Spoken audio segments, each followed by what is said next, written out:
Good morning. In the previous class, we have seen that representing relations using digraphs and matrices.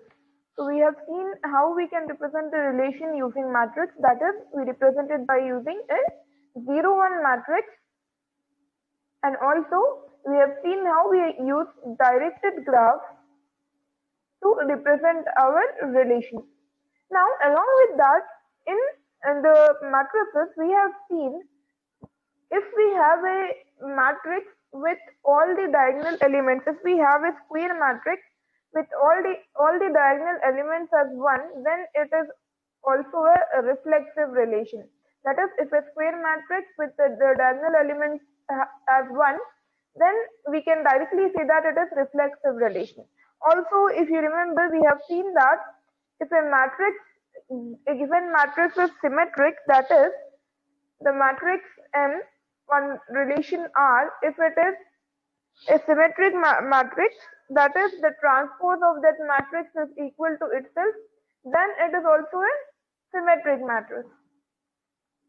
So these were the concepts we have seen with respect to matrices. Now, in the earlier class, we have seen directed graph, but today what we will see is, we will see the properties of the directed graph, properties of relation based on the directed graph. So for the properties, we know that we have the major three properties are reflexive, symmetric, and transitive. So how, if we have a directed graph, how can we check whether our relation is reflexive, symmetric, or transitive? To check those, we have some rules. So the rules are as follows. So digraph, how we can use digraph to check properties. The directed graph representing a relation can be used to determine whether the relation has various properties.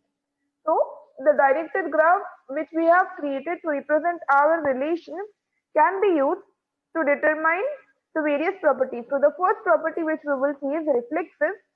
A relation is reflexive.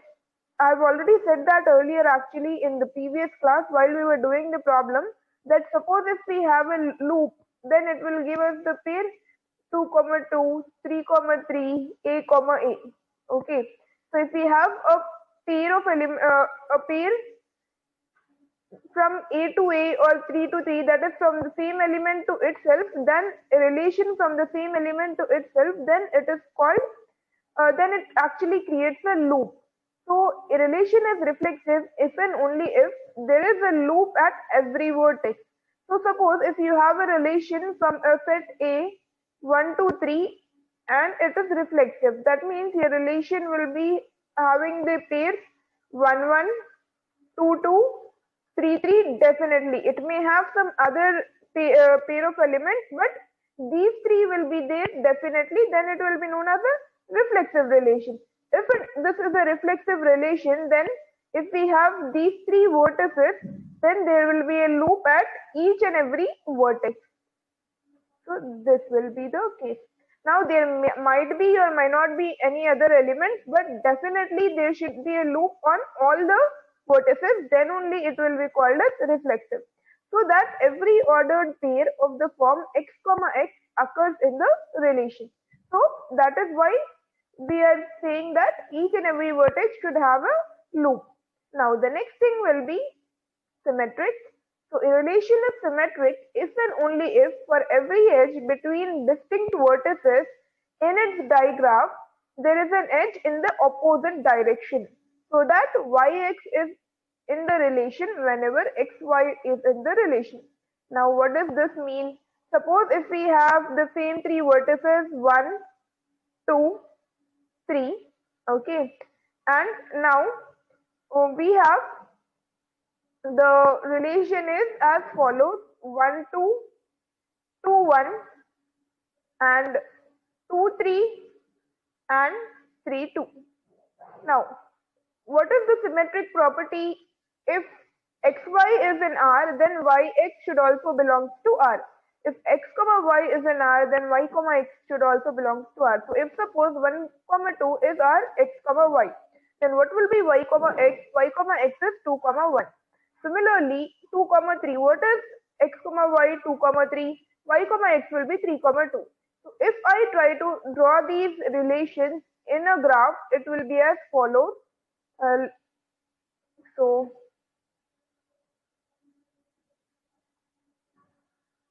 let me draw this. So 1 comma 2 will be from 1 to 2, the arrow will be in this direction. 2 comma 1 will be in this direction. Similarly, 2 comma 3 will be as follows and 3 comma 2 will be as follows.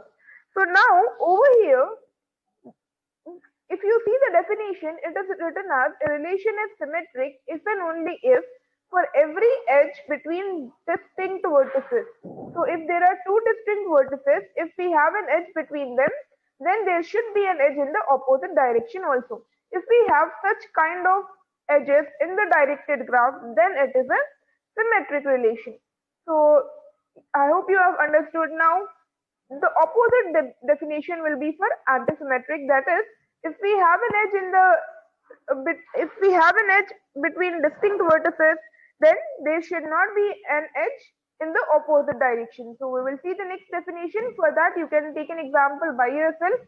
Similarly, a relation is antisymmetric if and only if there are never two edges in opposite direction. That is, in the case of antisymmetric, if we have an edge between these two distinct vertices in the opposite direction, there should not be an edge.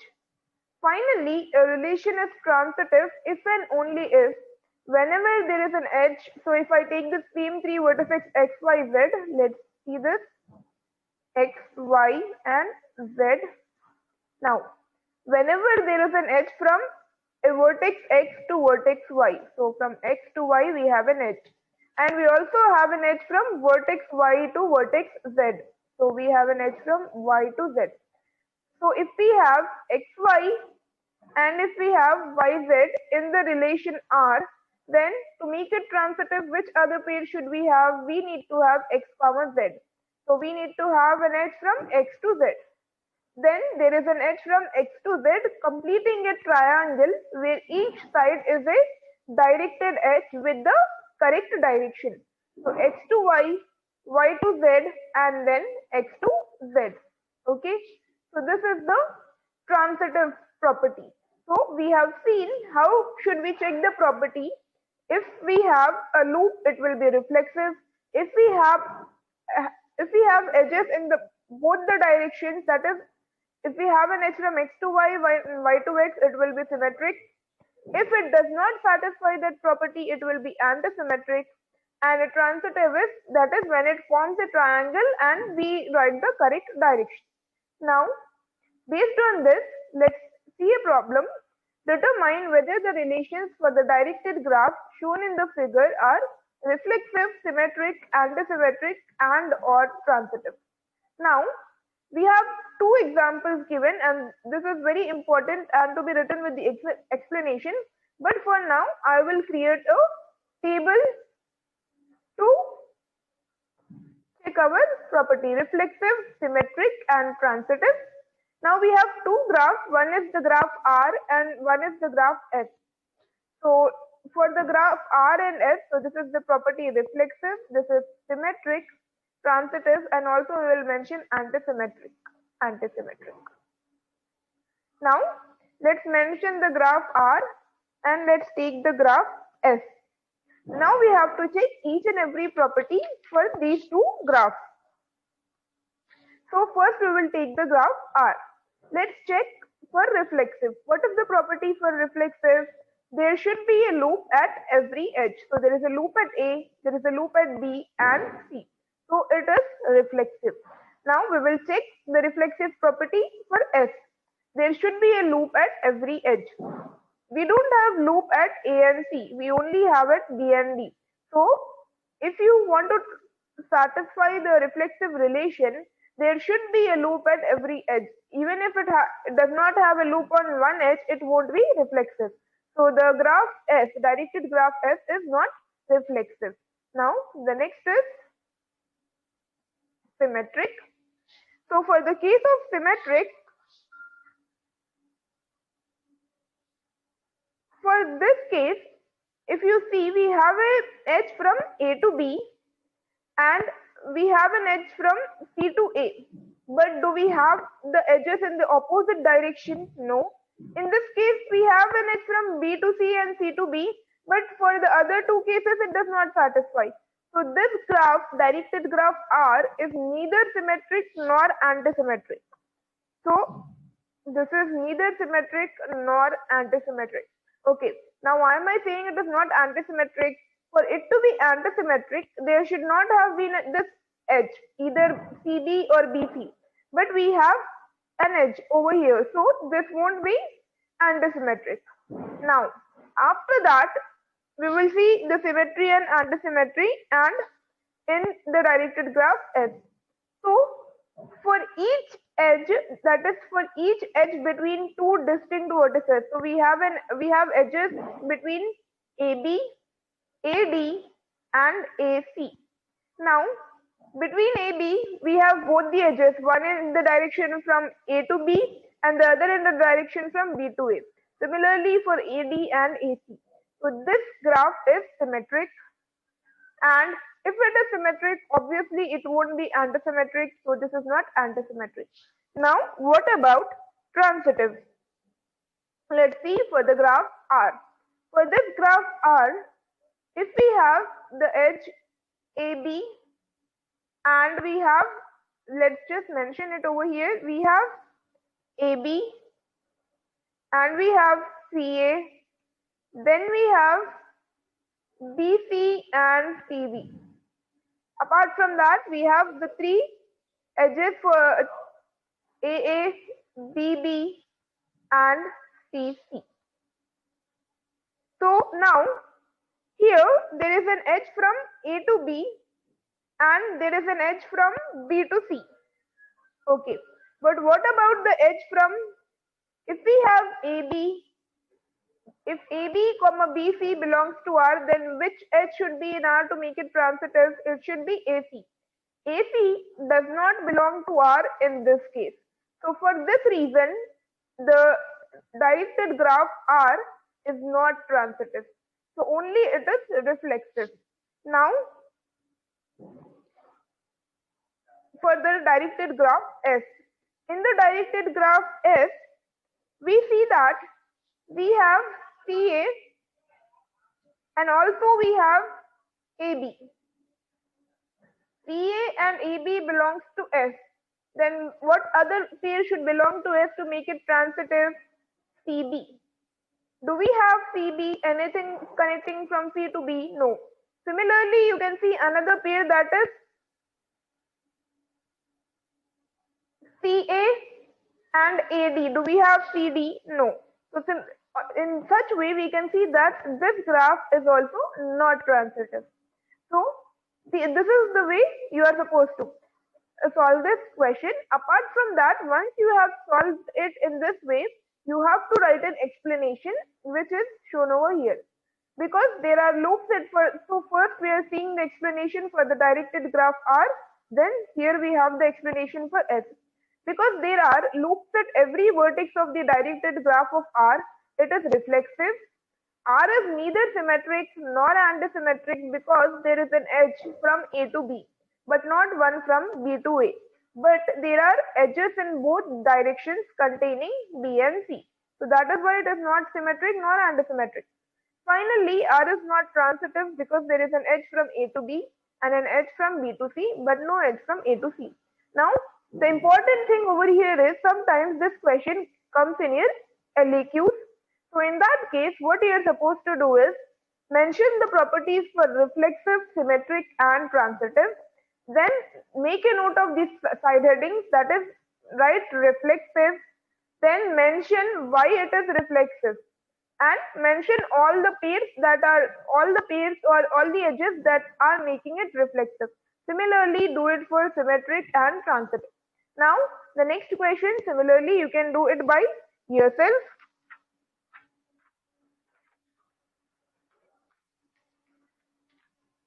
And before we proceed further, take another example.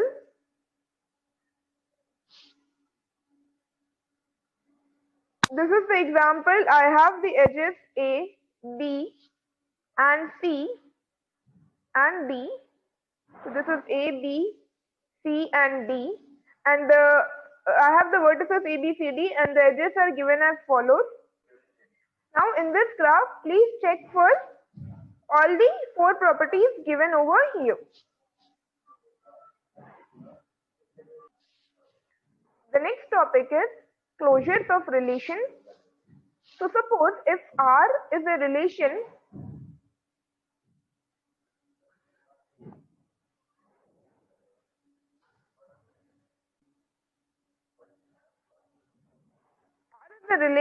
on a set A. So R is a relation on a set A. The set is A, the relation is R. And this R may or may not have some property P. So the properties which it has is reflexive, symmetric, antisymmetric or transitive. So this property may or may not be in the relation. Now if there is another relation S with property P, so this relation has the property P containing R and R is a subset of S such that S is a subset of every relation with property P containing R, then S is called the closure of R with respect to P. That is, suppose R may or may not have some property and S satisfies that property. Then in that case S is the closure of R with respect to P. Now we will see different types of closure, that is reflexive closure, symmetric closure and transitive closure. So there are 3 types of closure: reflexive, symmetric and transitive. Among these, the reflexive closure and symmetric closure are easy to find, while the transitive closure is a bit difficult. Now let's proceed with reflexive closure. Consider a relation R, and suppose we have the relation R as 1, 1, 1, 2, 2, 1 and 3, 2. Now in this case, the relation is on the set A, which contains the elements 1, 2, 3. So to make this relation reflexive, we have 1, 1. What about the elements 2, 2 and 3, 3? What about the pair 2, 2 and the pair 3, 3? So in this case, to the relation R, we need to add these 2 pairs, that is 2, 2 and 3, 3.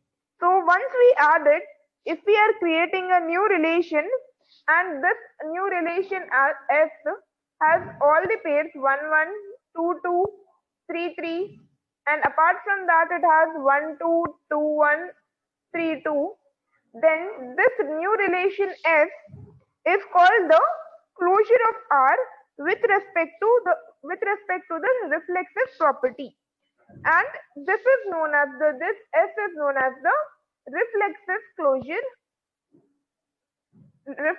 closure of R. S is the reflexive closure of R. So now here, with the help of a diagram, if we are seeing this relation, and we know that it is not reflexive because there are no loops on any of the vertices. Now we want to add edges to make the relation reflexive. What do? We add the loops on all the vertices. That is how we make a relation reflexive. So once we add the edges we add the loops on the edges, then it will become reflexive. By adding those edges, we have made a non-reflexive relation R into a reflexive relation. Now we have seen reflexive closure both with respect to a relation and also with respect to a digraph. This new relation that we have constructed, or this new digraph which we have constructed, is called the reflexive closure of R. In order to find the reflexive closure of a relation R, we add a loop at each node, or even a node is known by the name of vertex. that does not have one. So if a vertex does not have a loop, we add a loop on that vertex. The reflexive closure of R is R union delta. Now what does this mean? This means that where our delta is given by A comma A such that A belongs to capital A. That is, this is the diagonal relation on A. If you remember the matrix, we said the diagonal elements will all be 1. So similarly here we are taking the diagonal relation on A.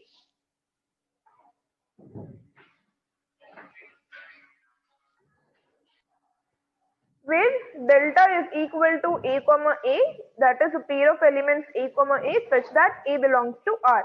This is called the diagonal relation. With matrices we have set the diagonal to all 1. Now the next thing will be, let R be a relation on 0, 1, 2, 3 containing the ordered pairs. So R is equal to 0, 1, 1, 1, 1, 2, 2, 0, 2, 2 and 3, 0. So then it is shown by this diagram. Now what you can do is pause the video and try to solve this on your own. That is, what is the reflexive closure of R?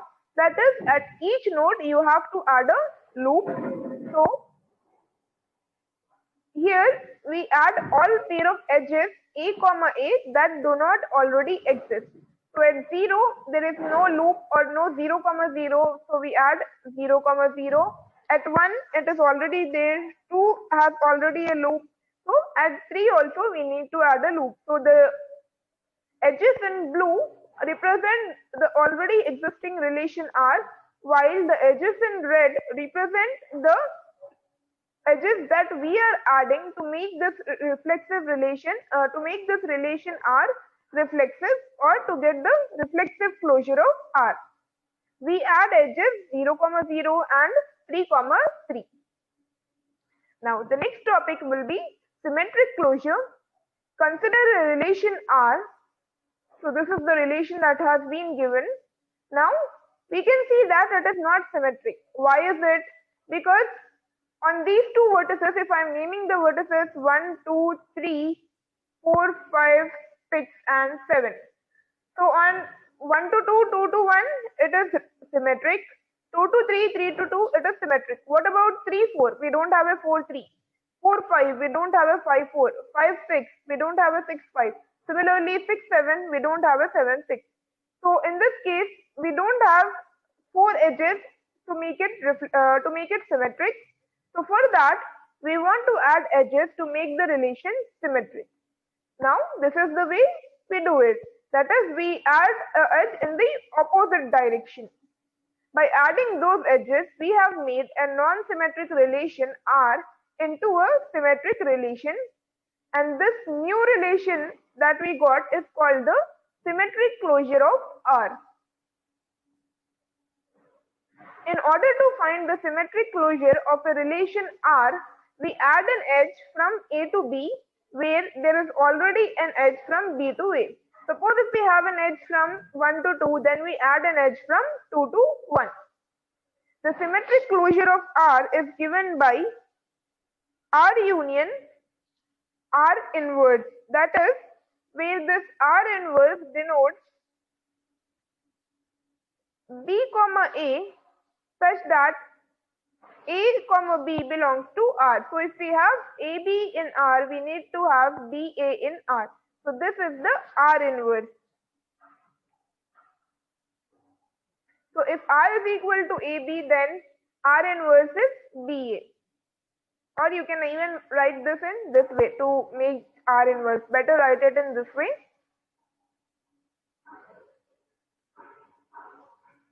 Now let R be a relation on the set A, on the set 0, 1, 2, 3 containing the ordered pairs as given. Now, so we have to create this directed graph. Now on this directed graph, what is the symmetric closure? So for the symmetric closure, on two distinct vertices, if we have an edge, we have to have an edge in the opposite direction also. So from 0 to 1 we have an edge, We have to add an edge from 1 to 0. Please make sure you draw the directed graph and do it yourself. We add all pairs of edges A to B where B to A exists. We make all single edges into anti-parallel pairs. So if we have from 0 to 1, we are adding from 1 to 0, 1 to 2, 2 to 1, 0 to 2 to 0, 0 to 2, and we have 3 comma 0, so we are adding a 0 to comma 3. So we add the 4 edges 0 2, 0 3, 1 0 and 2 1. Now the next topic is paths in directed graph. So we have seen that representing relations in directed graph helps in the construction of reflexive closures, symmetric closure and also transitive closure. But to learn transitive closure, we need to learn about the concept of path. Now what is a path? So a path is basically in a directed graph when we travel along the edges in the same direction as indicated by the arrows which are given, then that is known as a path. That is traveling along the edges in the directed graph. A simple thing, whenever you are traveling along the edges of the directed graph, it is known as a path. But we will see the formal definition for the same. A path is a sequence of connected edges from vertex A to vertex B. So over here, suppose this is a much more complicated graph. We will see a simple graph further, or maybe I'll just draw it here. So suppose if I have A, B, C and D. So from A to B and B to C and C to D and then D to B. So if I am saying A to B, C, D and B, and again I have a edge from B to A also. So this A to B, B to C, C to D, D to B and A. This is a path. That is, you are traveling along the edges which are given in the direction specified. Now let's see in this graph. So we are starting at this point A, and how do we travel? We travel from this edge and then again this. We keep on going until we reach this point, and we can take any path whichever you want. So from this you can go to this, and then over from here, and then we can reach this point. So you can take, if you are traveling in the right direction, that is in which the arrow is shown, then you can travel in any path. So this here, one signified in the red, it is the path that is being taken. So this red arrows shows us the path from the start point to the end point.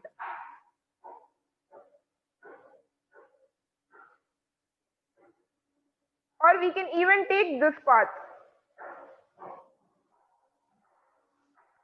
Or we can start from here. Now, no path exists from the noted start location. So if you are starting from this point, do we have somewhere to go? From this point we reach this point, but there is no arrow in the opposite direction. So there is no path from here. A path that starts and ends at the same vertex is called a circuit or a cycle. So suppose if I am marking these as A, B, C and D. Now from A to B, B to C, C to D, and again I am coming back to A. So if my initial vertex, that is the beginning vertex, and the ending vertex or the terminal vertex is the same, then this kind of path is known as a circuit or a cycle. That is, we are going in a circular fashion, or we are starting from the same point and ending at the same point. For a path to be a circuit or a cycle, its length should be greater than or equal to 1. Okay, so if I have a loop, it is starting at the same point and ending at the same point, so the length is 1. How do we calculate the length?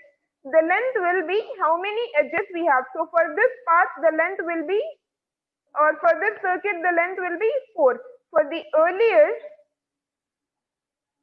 this path, we have to calculate the length in this way: 1, 2, 3, 4, 5, 6, 7, and 8. Okay. Now, the length of the path is the number of edges in the path, not the number of nodes.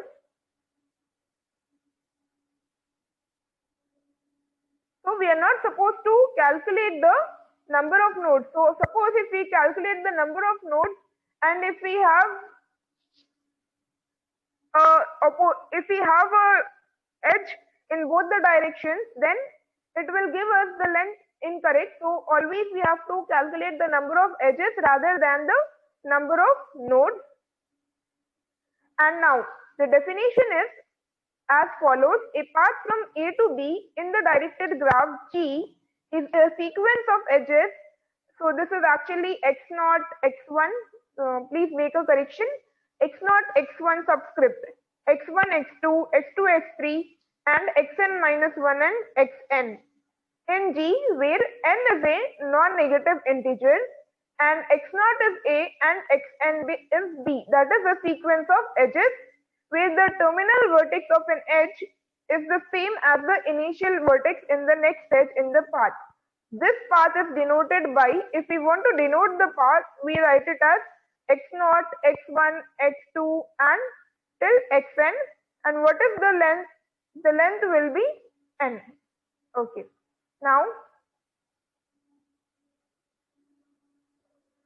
we view the empty set of edges as a path of length 0 from A to A. A path of length n greater than 1 that begins and ends at the same vertex is called a circuit or a cycle.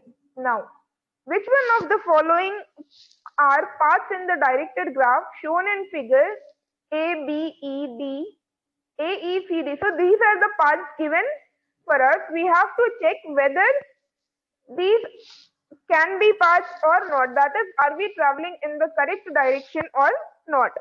So for the first one we have, I'll just make a note over here. So the first path is A, B, E, D. Now let's check whether we can travel from A to B. So from A to B we have this edge. So yes. Now from B to E. From B to E we can take this edge. And after that we have E to D. So from E to D also we have an edge over here. So A, B, D, E, E, D we can travel. So this is considered as a path. Now next we have A, E, C, D, D. Let's check again. So for the next path, and okay, we will write the length also. So what are the lengths of those paths? So for A to B, B to E and E to D, the length is 3. Now for the next thing we have AE. Okay, so from A to E we can take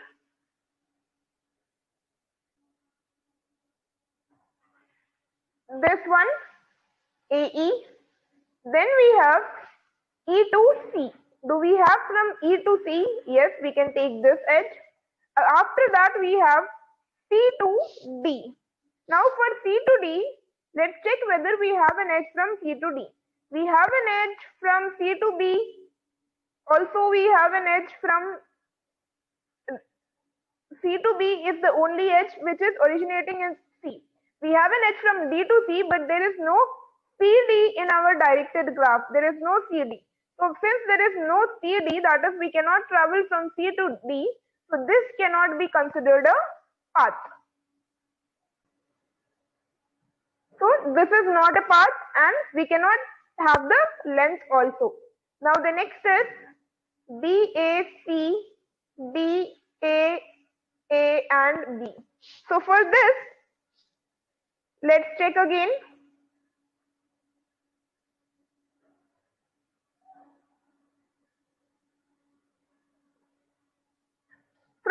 B to A, yes, we can take this edge. From A to C, A to C is this one. Then again C to B is this one. Again B to A, we can take this edge. And then from A to A and A to B. So yes, we can traverse along all the edges. And how many edges are we taking? We are taking this edge twice, 3, 4, 5, 6. So for this path, the length is 6, and yes, we can travel along this. Now the rest, please do it.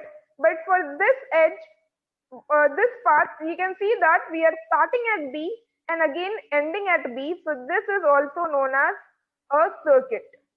Now the rest 3, please do it by yourself, and also I'll specify that this is also a circuit.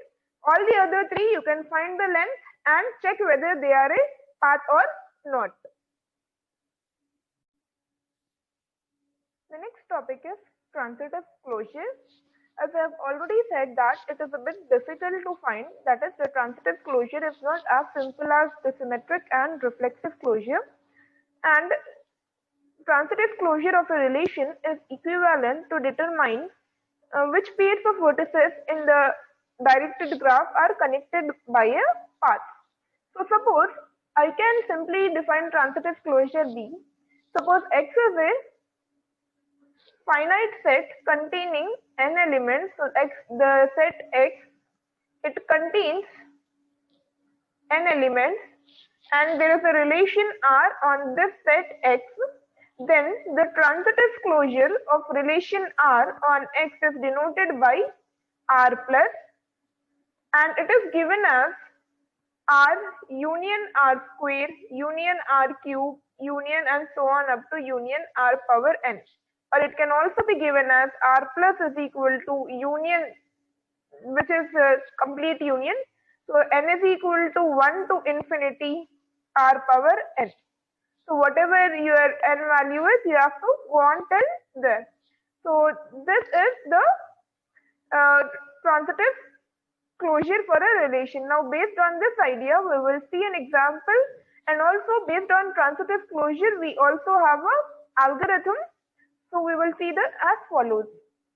Transitive closure of a binary relation R on a set A denoted by R star. So instead of R plus, we can even take R star. Is the smallest transitive relation that consists of R, such that there is a path of length at least 1 from A to B in R. Now, it follows that R star is the union of all sets R1, R2, R3, and so on up to Rn.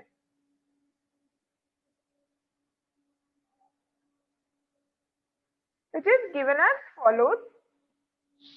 Now, if there is a path from A to B, then there should be an edge from A to B in the transitive closure. What do you mean by the transitive relation? Suppose if we have A to B and B to C, then we should have the pair AC in R. Okay, so this is the transitive relation. Keep this in mind while we study the transitive closure further. So first, if we take a definition, in order to find the transitive closure of a relation R, we add an edge from A to C when there are edges from A to B and B to C. That is, I have written over here. If we have these two edges, this should be in R to satisfy the property of transitivity. Now, suppose if the relation is R 1, 2, 2, 3 and 3, 4. So this will be the graph 1 to 2, 2 to 3 and 3 to 4. Now to make it transitive, if we have 1, 2 and 2, 3, then we need to have 1, 3. Also, if we have 2, 3 and 3, 4, then we need to have 2, 4. So basically, the two pair of elements that we need to have is 1, 3 and 2, 4. So for that, if we see the same graph, to this we have to add these two edges 1, 3 and 2, 4. So 1, 3, the one denoted by the red line, that is 1, 3, and the next is 2, 3 and 2, 4 will give us 2, 4, so we need 2, 4. But now, if you see, after adding this